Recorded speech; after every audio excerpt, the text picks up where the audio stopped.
Let's get more right now on today's final meetings of the G8 summit in Ireland. Much of the focus today on the civil war in Syria. NBC's chief White House correspondent Chuck Todd is traveling with the president. Chuck, good morning to you.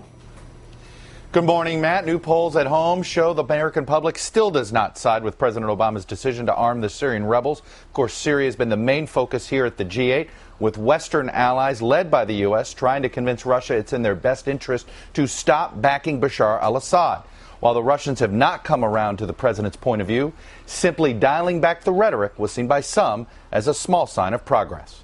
Smiles across the aisle earlier this morning in the signature stagecraft of these summits, affectionately known as the family photo.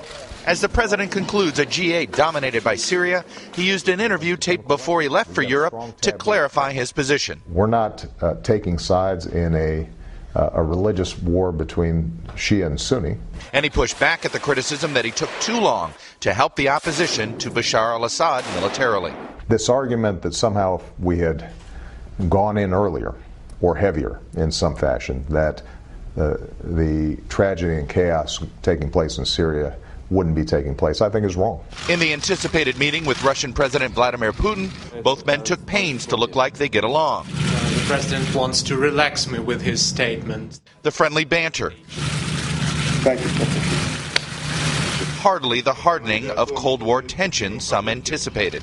The president's main objective with Putin, convince him that the U.S. wasn't trying to overthrow the entire Syrian government, just Assad himself. We do have differing perspectives on the problem, but we share an interest in reducing the violence, securing chemical weapons.